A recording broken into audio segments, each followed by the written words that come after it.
How's it going, everybody? Thanks for tuning in. I'm Alan Staley, and this is Slinging Dirt with Staley. On this week's episode, driver of the Razor Edge graphics, DHR suspension, Dynotech Performance 410 racing engine, Maxim chassis, number 16 non-wing sprint car, from Bartlett, Tennessee, Anthony Nicholson. Anthony, like so many others, caught the racing bug early in life and has been feeding that beast ever since. Cutting his teeth in the go-kart ranks and progressing his career to the full-size sprints, Nicholson has been a front runner every step of his racing career, claiming a feature victory in late June at Spoon River Speedway with the Power Eye Lucas Oil War Sprint League. 2019 has seen his shares of ups and downs and overcoming adversity. Anything from dealing with a toter issue taking him out of season points competition to parking his always sharp-looking number 16 in victory lane. His mentality never wavers. Nicholson always seems calm, collected, and ready to compete. I was lucky to catch up with Anthony on the infield of the famous Knoxville Raceway, where he would not only be competing for the first time ever, but also race his way into the A main in both nights of co-sanctioned competition. We reflect on everything from how comfortable a racing seat can be to why being raised around a dirt track isn't all that bad in the grander scheme of things. Plus, Anthony hits on some of his racing career highlights, where he sees his racing program progressing, and his very personal Mount Rushmore of racing. All that and more on an all-new Slinging Dirt with Staley. Special guest, the always cool Anthony Nicholson, starting right about now. I've been going to racing since I was probably 1 or 2 years old with my dad. The Outlaws used to come to the old Memphis Motorsports Park. Great, big dirt track, way too big for local shows. And I've just been going forever, and I've known a lot of the guys. And then I was, 5 fixing to turn 6 or 6 fixing to turn 7. There's a same facility, there's a go-kart track. We went and watched, and Dad just kind of said, "Hey, do you want to do that?" I said, "Sure." And you just kind of came up through the ranks. Gone from there. Is it always been sprint car, or maybe chasing asphalt? Is there any classes that you wanna race in, or is it just open wheel? It was always sprint cars, Mm-hmm. but it's funny. Growing up, you've got little kids' imaginations are dreams are a lot bigger than grown folks' imaginations are. And when I was still in go-karts, still really young, my professional goal was to win Knoxville, win Indy, and win Daytona. Be the only person ever to win all 3 of them. It's pretty big dreams. Yeah, here we are. But I'm to the point now where that's kind of why we started Run for, because I enjoy the non-wing better. Yeah. And I'm to the point now where I don't have a pocket full of money. I don't have big sponsors. Mm-hmm. I'm 33, so I'm getting, as far as kids getting into NASCAR, it's kind of, that ship's kind of sailed. Yeah. And so this last couple of years, I pretty much just, instead of doing what's, financially smarter, I guess, I just, because none of this is cheap, I don't care how you do it. It's expensive. If I'm going to spend all the money on it, it just got to the point where I'm going to do what I enjoy doing. If you don't have fun, why are you doing it? Yeah. And non-wing's where it's at. There you go. When I first got in the big car, we were running 305 in West Memphis, and my first year in it, it was wing class. Well, then new owners took over, and they changed it to non-wing class. Mm-hmm. So I'd only been in a wing car 1 year, and went to non-wing, and it was awesome. And did 2 years with that before they changed it back, and ever since I've just really enjoyed the non-wing better than the wing. Better than the wing side. Yeah. The 16. Any big significance? The 16 was first mini sprint we bought. Was number 16. Uh-huh. The numbers were painted on, and it fit good on the tail tank. Yeah. So that's why we're So you 16. just went with we it. just left it and went with it. And it's been the same And ever it's been the same since. ever since. Like I said, it just fits good on the tail tank. It looks good. What is your race day mindset like? Are you nervous? I've never really been nervous. I guess there's different levels of nerves, Mm-hmm. but I say I've never been nervous. To me, racing is racing is racing. Mm-hmm. You go to the go-kart national shows, we wouldn't see the racetrack till 3, 4, 5, sun coming up in the morning. Right. And I'm 8 years old, sitting on the grid asleep. And I do it to this day. Yeah. It can be, lining up for hot laps, it don't matter. I get in the seat and I will go to sleep. Just take a nap. I will take a nap sitting on the grid in the car. It's just, I don't think you get much more relaxed in I a don't know. car. It's just that's the way it's always been. Mm-hmm. I just get in and it just kind of happens. I don't know, but you've got certain races, certain scenarios where, you know, you might feel a little bit of nerves, but I mean, it's all before I get in the car. Yeah. And even then, it's not a major deal. But as soon as I'm in the car, everything just kind of goes away. It goes away. You're in your own little world out there. You going in with the strategy, or is it what happens? I'm gonna be ready and to adapt and overcome out there. It's hard for me to have a strategy because, you know, a lot of the guys we've been racing with since we got into a big car either have done it for 30 years or have somebody working on the car that's been doing it for 30 years, and it's always been just me and Dad. And back in mini sprints, Dad got tired of me blaming not being fast on him. You know, I've been set up, I've been driver, I come in, Dad says, what do you want me to do? I mean, so it's all on me. And my guesses are nowhere near as educated as a lot of the other ones out here. But you know what works for you, though, right? Getting there. Getting there. We have good nights and we have bad nights. But even on a bad night, I mean, you got to make do with what you got once you get out there. I mean, so I do the best that I can as far as watching the track and guessing on what to do with the car and go from there. So what's it like being in Knoxville? It's wild. I mean, this is pretty much growing up wanting to race sprint cars, getting to race sprint cars. You know, coming here and racing is kind of, I don't know anybody that drives a sprint car that don't want to make laps around this place. Doesn't dream about coming up to Knoxville. Is it first time on a big half mile like this? The only other track anywhere close to this size is Sedalia. I ran Sedalia once back in 2010. Non-wing. A few years, yeah. And it's big, but it's real dry, real dusty. I mean, it don't carry near the speed. And not quite as much, if I'm remembering right, not quite as much banking as this one. Right. Is there any added pressure coming into the weekend? Not really. I mean, not for me anyway. Because I mean, I know what we've got. I know what we go up and down the road with. I know what is here this weekend. My goal coming in was just have the motor stay together so we can keep racing, and if we can make the show. Just make the show was the goal. And it's got to feel good after night number one. You made the show. Yeah, we did. We got in. Car was not very good all night long. We, I don't know, like I said, never been on a track like this. I think the corners are just as long as the straightaways are here. Yeah. And that's really different. It makes it kind of tricky. But got in through the heat. You know, we made some changes and it was decent in the heat, decent enough to make the show. And then I got it way too tight for the feature. And so try some more stuff tonight. Hopefully, big thing here is qualifying. Yeah. You know, they've put a lot of emphasis on qualifying, with qualifying being you get twice the amount of points for qualifying as you do from the race. Yeah. And so we didn't qualify good, so that put us behind the 8 ball as far as points go, and I don't know, we need to do better. I need to find some speed somewhere and do better. What's it like out there when there's only you and maybe another car, but you're not really close enough? It's just you out there on the track. It's different because, you know, in a race, the first 3 or 4 laps, you can not only feel what your car's doing, but you can see what the other cars are doing. And qualifying's 2 laps, you're fast, you're not, and it's over with. It's over with, yeah. Growing up, we did a lot of qualifying in go-karts. And from day one, I've not been a good qualifier. So that's not real good coming into this weekend. But, you know, part of it. Is there any specific life lesson that racing has taught you that you can take away from the track and implement it in your everyday life?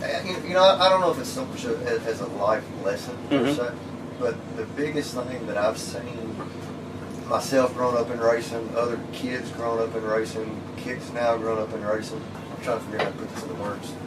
You're not going out and getting drunk and driving around and doing whatever. I mean, you know where you're going to be, when you're going to be there, what you're going to be doing, and I think that goes a long way into really a lot of the crap we see going on right now in the country. I mean, no respect, no rules, no boundaries. Kids just running wild, doing whatever they want to do, and I don't know, me being with my dad my whole life growing up, I mean, it probably cost me friends, it cost me times, but this is what I enjoy doing, and I think I really think looking back, I mean, it's for the better growing up. You learn respect, you learn how to take care of things, a lot of things you learn. I like that answer. Where does your motivation come from? Like, what makes you load up the truck, and I may be off base here, but you load up the truck has issues, you can't go to a race. A month later, you're standing in victory lane. I mean, that's got to feel really good. Where does that motivation come from to just keep plugging along and doing what you're doing? You know, I don't know if it's motivation or stupidity sometimes, but you go hand in hand every once in a while. You know, nobody ever said race car drivers were the smartest bunch of people. Yeah. Or owners for that matter. Yeah. You know, I don't know. I think that's just something that goes back to. I think that kind of goes back to things you learned growing up doing this. Is, you know, I don't know if there's another sport out there that can take you from the top of the mountain to the pits in just a blink of an eye. Yeah. And then, you know, it seems like the highs are few and far between the lows for people like me anyway. And you just got to, I don't know, it's just competitive nature, I guess. You know, some people show, and that's like even this weekend. You know, I'm the goal I set for myself was to make the A, but you know, if I go out and I make the A, car's decent, we run decent, you know, you can walk away feeling good, but winning is what it's about. Yeah, there's still a part of you inside where you're like, man, I'm disappointed. I know I shouldn't be disappointed in myself, right, but it's always, yeah, it's always what can you do to get better. And that's got to be that competitive edge inside of you, that burning desire to want to do better, to improve yourself time and time again. Does that go along with the, well, I guess we could call it motivation or whatever, but does that go along with it? Oh, yeah. I mean, like I said, it's just always striving for, because I don't care if you win, I don't care if you run last, I don't care if you don't make the show. There's no such thing as a perfect car. I agree with that. You can always learn. You can always get faster. Mm-hmm. And it's just... always try to improve what you did the last time. Right. I mean, that's like that. Last weekend, when the night we won, I had the car, I won't say completely different, but I made changes for sure between Friday night and Saturday night, and it was little changes, but it changed how the car drove, and it, you know, learned that there for that type deal, and come here last night and no baseline for here, never been on anything like this, so you just kind of try what you know, and it was junk. I mean, I had the car so tight, I had to turn 15 times going around the corner. Preferred line, top or bottom? Probably have to say the bottom. Bottom. I enjoy running the top as long as, you know, like we talked about earlier, I don't have a bunch of money, I don't have sponsors, everything I do comes out of my pocket. So it's really hard for me sometimes to get on top of the racetrack when you're knocking a wall down. You know, there's very fine line margin of error when you're having to drive like that, and one slip up and you're in the wall and your stuff's tore up and you're out more money, you're out weeks racing. And so, you know, I don't mind running the top, I enjoy the top. I mean, it's fun to run up there as long as you've got a buffer. Yeah, like, something to keep you away from the wall. Yeah, so I mean, say if you've got a cushion 3-4 feet off the wall, I'm good with that. Yeah. But knocking the wall down, it's hard for us to do sometimes. Unless it's just that much better than the bottom is. It's hard to justify doing that. Slide job or crossover? You're the one doing it. I want to make that. Well, I mean, I don't know if you can ask that question though, because 9 times out of 10, if you're pulling a crossover move, it's because you just got slid. Yeah. So, you know, just not get past. Is that the just not get past? The goal is to do the passing, however it needs to be done. You know, that's how we ended up getting in last night. Yep. He kind of messed up in 4 down there and was able to slide and get into 1 and hold on to make it into the 8. So the goal is to not get past. So I don't want to be doing a crossover or anything.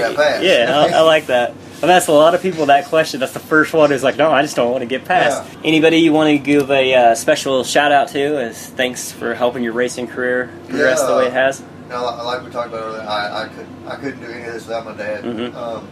We don't have 4 or 5 guys coming to track. We don't have a team. We don't have, I mean, everything we do comes out of pocket. And it's just me and him. I mean, that's awesome though. That's all it is. And without him, hands down, I couldn't do any of this.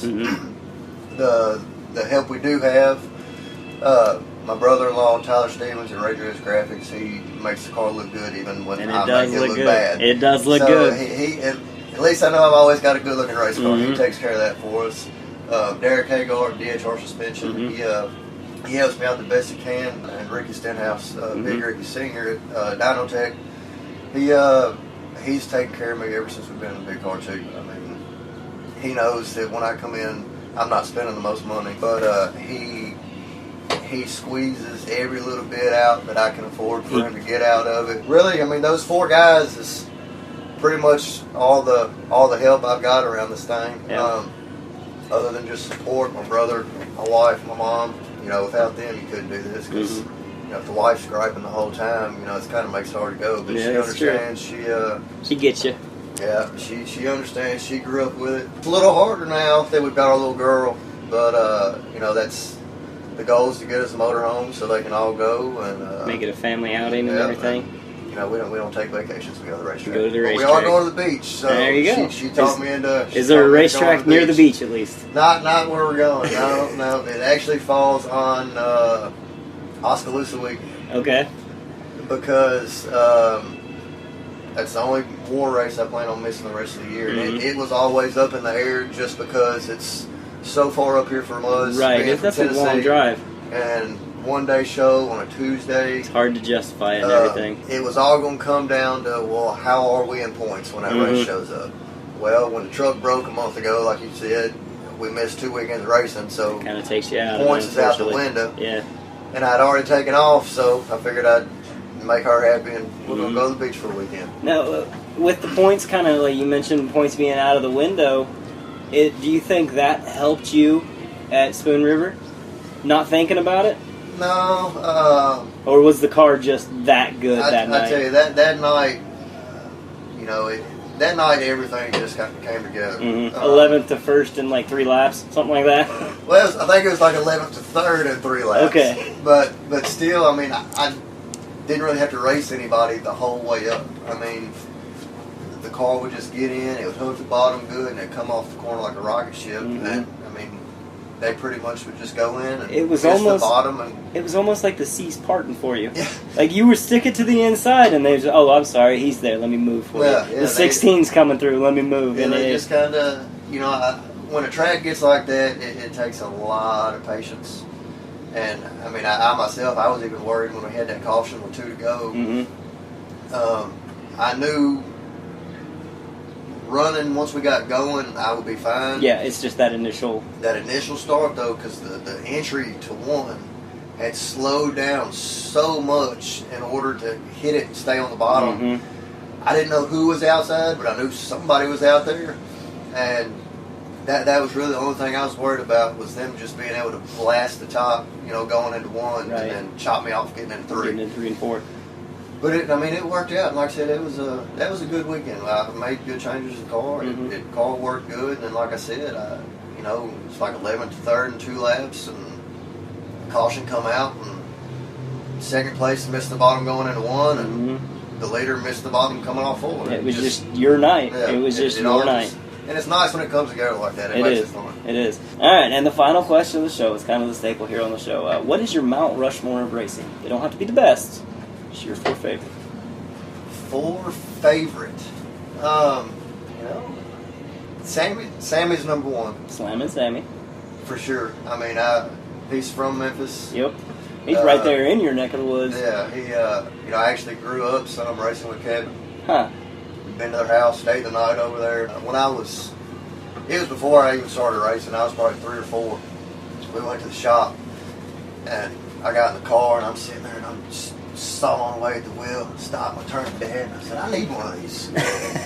He said, you do? I said, yeah. I went back to sawing on the wheel again, stopped again. I turned to him, I said, well, I probably need 2 in case I crash the first one. Yeah, of course, you need to back up. So I had to say, going back through childhood and everything, Sammy's number 1. Then outside of that, you know, it just kind of goes to looking at talent, really, I guess.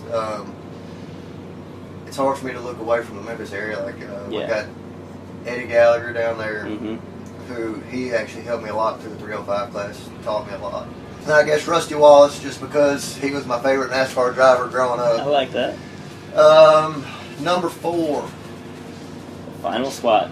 These days, I find a lot of people out there say a lot of things, but like I said, growing up with them, I'm pulling for Little Ricky Stenhouse. There you go. Good deal. All right, buddy, that's about all the questions I got for you this time around, but here, maybe in about a month or so, maybe 2 months, or even in the off season, we'll be getting back a hold of you, get you back on this show, all right? Yes, sir. I appreciate it. All right, thank you, man.